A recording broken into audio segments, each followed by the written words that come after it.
In a forgotten village of West Africa, they say the earth still remembers screams that no man should hear.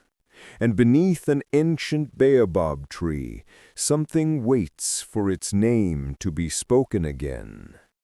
The red dusk of Benin fell heavy that evening, and the air smelled of dust and rain. The camera drifts through a dense forest where the wind hums like a dying flute. In the distance, a single tree dominates the horizon, a colossal baobab, gnarled and wide, its roots twisting like petrified serpents. For generations, villagers of Ebony warned travelers to never rest beneath that tree. They said it was the place where the mouths of the earth open, and if you whisper the wrong name, something whispers back.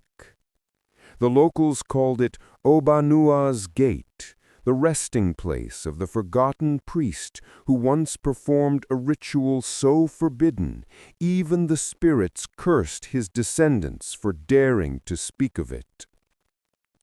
Tonight, a documentary crew from Lagos had come to record these legends. 5 members, young and skeptical, carrying cameras, sound gear, and a hunger for fame. They didn't believe in curses, but the forest did. Some stories don't wait to be told. They wait to be remembered. If you are one of those who love dark myths, haunted folklore, and terrifying rituals from around the world, subscribe to join our haunted family.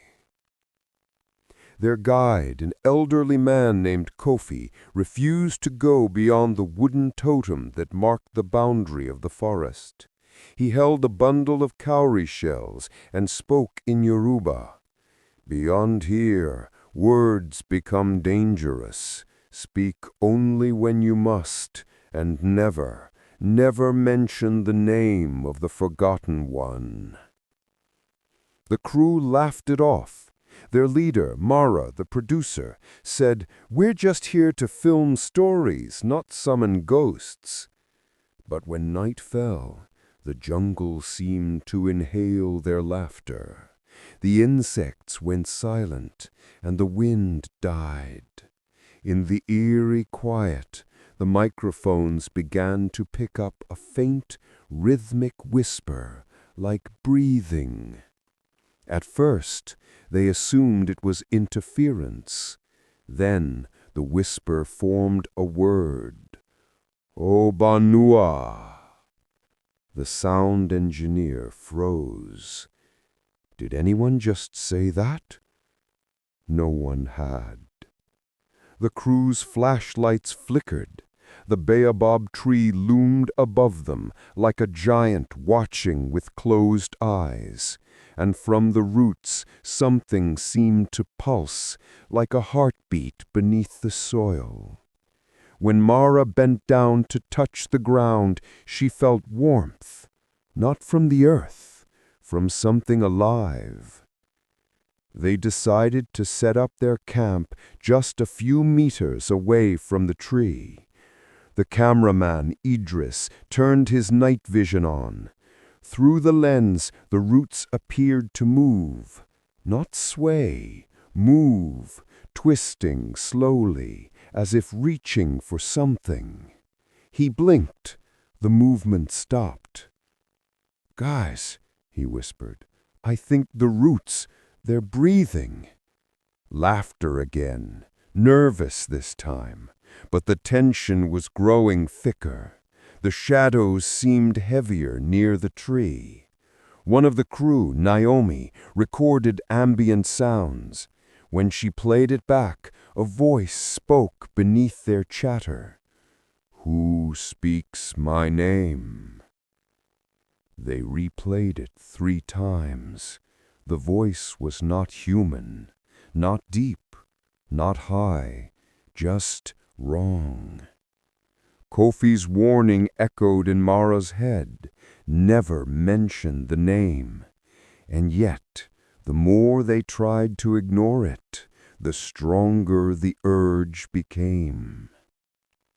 That night, as everyone slept, the camera, left recording by the fire, captured something no one saw. A figure, tall and thin, emerged from behind the baobab. Its face was covered with white clay, its eyes black as void.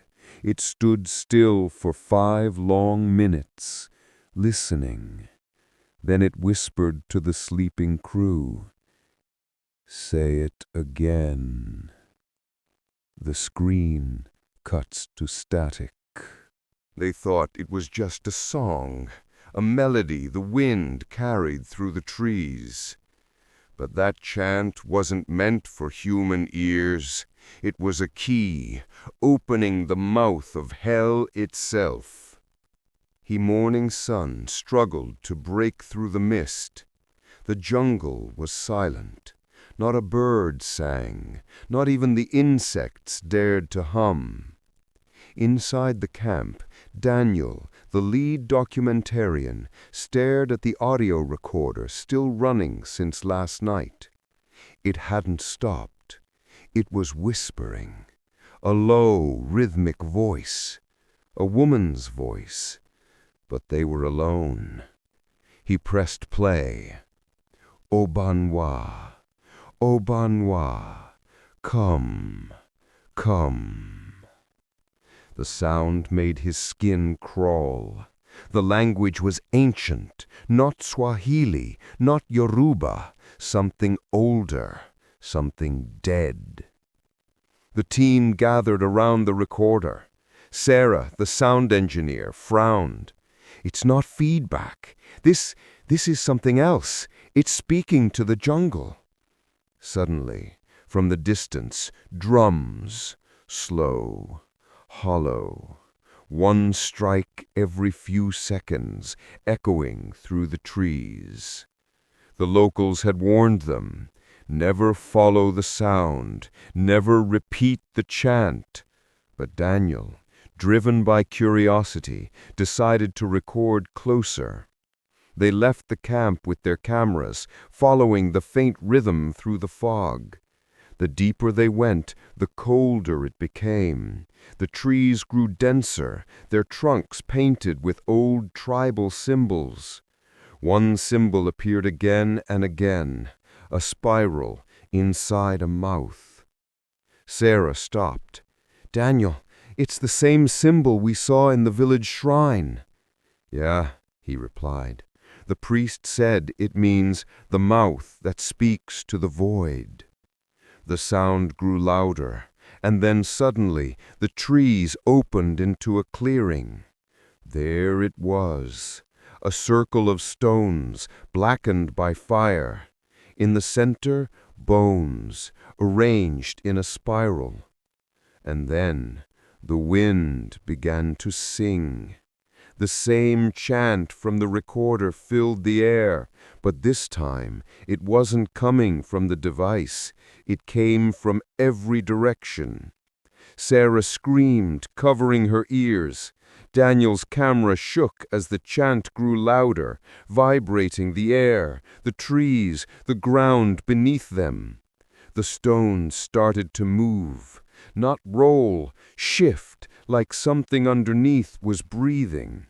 From between the stones, a dark fluid seeped, thick as tar, glistening red under the dim light. Then a whisper. "You have opened the circle." Daniel turned the camera toward Sarah, but she wasn't there, just her headphones hanging in the air, as if someone invisible was still wearing them. He ran, the forest distorted around him, branches bending toward his face like claws. The chant followed, now inside his head, overlapping, growing until he couldn't tell what was real anymore. He tripped, fell into mud. No, not mud, ash. And beneath the ash, bones. Hundreds, old, brittle, fused together. He crawled backward, trembling, gasping for breath. Then a hand touched his shoulder. He turned. Sarah, but her eyes were black, her mouth moving silently in rhythm with the chant. "Join the song," she whispered. Everything went dark. They say the Obanwa ritual was meant to summon ancestors, but when the words are spoken wrong, the wrong spirits answer. The chant isn't just sound, it's hunger. Once it begins, it feeds on fear, on guilt, on life itself. Back in the village, the locals heard the distant echo of drums that night, and then silence. By morning, only the camera returned, lying at the edge of the forest, its lens cracked and covered in black ash. When the tape was recovered, the last frame showed Daniel's face, eyes wide open, mouth whispering the same word over and over. Obanwa, Obanwa, Obanwa. The ritual had been spoken, but the spirit was not done. Across the savannas, the name of Obanwa began to spread again, whispered by those who dared to look into the forbidden flame. When the wind carried their names back to the village, the elders knew the circle had been broken, and once the Obanwa is awakened, no human voice can silence it. Night fell heavy over Imbu village. The fires burned low, and the drums that once sang with celebration were now silent. The old priest, Mbeka, sat before the shrine, a mound of carved bones and masks, whispering prayers too old to be written. He knew what had happened in the forest. He could feel it. For generations, his people guarded the secret of Obanwa, a ritual never meant to be performed again. It wasn't just a call to ancestors. It was a trade, one soul to speak, another to be taken. That night, the dogs outside began howling, one by one, then all together, as if warning of something unseen moving between the huts. Mbeka rose slowly. The air had changed. It tasted of ash and rain. He stepped outside, the firelight flickering against his wrinkled face. And then he saw her. Sarah. She stood at the edge of the clearing, barefoot, her eyes black like polished stones. Her mouth was moving, but no words came out, only a low hum vibrating through the ground. Behind her, the shadows seemed alive. Inside one of the huts, Amma, a young villager, clutched her son close. The child whispered, "Mama, the woman outside, she's singing the same song from my dreams." Amma froze. The song. Everyone in the village had started to dream it. A rhythm, a voice, calling them into the forest. Mbeka shouted, "Don't listen! Don't repeat the chant!" But it was too late. One of the younger men, curious and defiant, stepped forward, muttering the words he'd heard in his sleep. "O-ban-wa." The moment the last syllable left his lips, his body convulsed. His eyes rolled back as blood trickled from his ears. The fire dimmed, and from his mouth came another voice, ancient, deep, and inhuman. "You opened my name." The voice echoed through every hut, every heart. The drums began to beat by themselves. Thud, thud, thud. Sarah smiled, her head tilting unnaturally. He's here. He walks again. From the forest's edge, black smoke began to rise, not from fire, but from the earth itself. Figures formed in the haze, silhouettes of the dead, half seen and trembling, whispering as they crawled toward the village. Mbeka grabbed his staff, carved from sacred wood, and began chanting in the old tongue, trying to seal the gate once more. But for every word he spoke, the spirit echoed tenfold, twisting his voice into laughter. The shadows surrounded him. Faces began to appear in them, the faces of the lost expedition. Daniel, the cameraman, the guide. Their mouths were open, whispering the same curse. Obanwa, Obanwa, the song never ends. In the chaos, Amma took her child and ran toward the river. The water, once clear, now reflected a burning sky, a red glow pulsing beneath its surface, as though hell itself was waking below. The child screamed, "Mama, someone's in the water!" A pale hand reached out, skeletal, covered in black slime, and grabbed Amma's ankle. She screamed as dozens of hands followed, dragging her down. The last thing she saw was her child's terrified face before everything went black. By dawn, half the village was gone. The survivors hid in silence, refusing to speak or even breathe loudly. The priest sat alone before the shrine, exhausted and trembling. He looked up and whispered, "Spirit of Obanwa, what do you want?" The air trembled. A voice, neither male nor female, replied from everywhere and nowhere at once. "You called. You forgot the price." Then in the distance the sound of drums again, slow, hollow, and endless.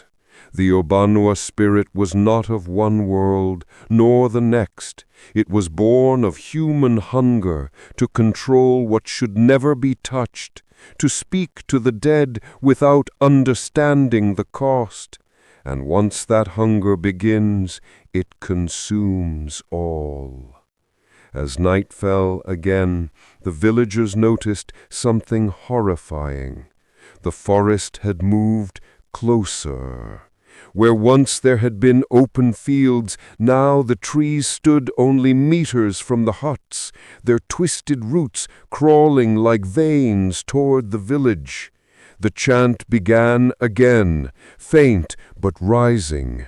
One by one, every flame went out. The spirit had claimed its ground, but its hunger wasn't sated. The final offering was yet to come, and this time it would not wait to be summoned. By the fourth night, the stars disappeared. Even the moon hid behind the smoke. The forest had swallowed the village, and the spirit of Obanwa was no longer whispering. It was calling names. The sun never rose over Imgu village again. A thick red fog hung in the air, tasting of iron and ash. The earth had cracked open around the huts, oozing black water that pulsed as if alive. The villagers, what few remained, had gathered near the shrine, too terrified to move. Their eyes hollow, their voices gone. No one dared to speak the spirit's name anymore. Except for Mbeka, the old priest. His body was weak, but his mind was burning with one final purpose: to end the curse before it devoured them all. He turned to the survivors and whispered, "The ritual must be undone. The gate must be closed with the same blood that opened it." But there was a problem. The one who had spoken the forbidden word, the young man who first uttered Obanwa, had vanished. Only his shadow remained on the ground, burned into the dirt like a stain of smoke. Mbeka knew what that meant. The spirit had taken him fully. To reverse it, they needed a vessel, a living body strong enough to contain Obanwa's rage, if only for a moment. Silence filled the air. Then Sarah stepped forward. Her eyes, still dark from the possession, gleamed with something new, defiance. He took my friends, he took my soul. If my body can hold him, then let it be me. Mbeka hesitated. If you fail, he will tear your spirit apart. You will never find rest. Sarah only nodded. Then at least I won't have to hear his song anymore. That night, the ritual began. The wind screamed through the forest, shaking the carved masks hanging from the trees. The fire pit blazed brighter than ever before, its flames turning from orange to a ghostly blue. The villagers stood in a circle, each holding a piece of salt-dusted bone, a ward against the spirit's reach. Mbeka began the chant. This time the words were not to summon, but to banish. Obanwa, return to the flame. The living are not your home. Sarah stepped into the fire's light, trembling. Her skin began to ripple as unseen hands pressed from within her chest. Her eyes glowing red, she screamed, a sound not human, not mortal. You think you can cast me away? I was born from your fear. The ground split beneath her feet. The fire rose higher, forming a tornado of light and shadow. From within the vortex, figures appeared, thousands of them. Ancestors, victims, souls taken over generations. They surrounded Sarah, whispering in unison, "End the song, end the hunger." Mbeka raised his staff, carved with symbols of the first ancestors. He drove it into the earth, the impact echoing like thunder. By the fire that made man, by the spirits that remember, I seal the gate. The fire collapsed inward, a roar of light and shadow merging into one blinding explosion. When the smoke cleared, Sarah was gone. Only the blue flame remained, flickering weakly, then fading into darkness. Silence. Then the first sunlight in days broke through the clouds. The survivors wept, falling to their knees. The forest had retreated. The roots and fog were gone. But Mbeka didn't move. He was staring at the ashes where Sarah had stood. In them, something was moving, a faint, rhythmic pulse, like a heartbeat beneath the dirt. He whispered to himself. She held him, but only for now. The village of Imbu never spoke of the ritual again. They burned the shrine, scattered the ashes, and forbade the name Obanwa from ever being said.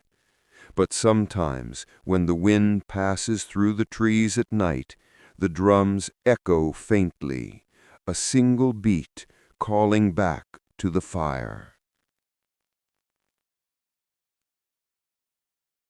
Years later, a group of missionaries stumbled upon the ruins of Imbu.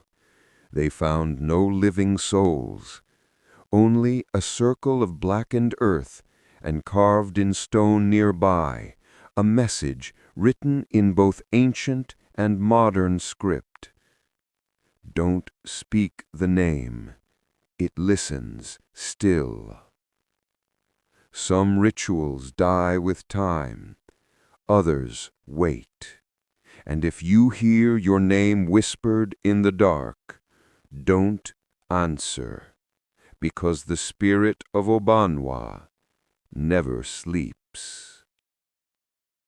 If you love true horror stories and dark legends from around the world, subscribe now, like the video, and tell us in the comments which legend or ritual you want to uncover next. Beware, some stories call back.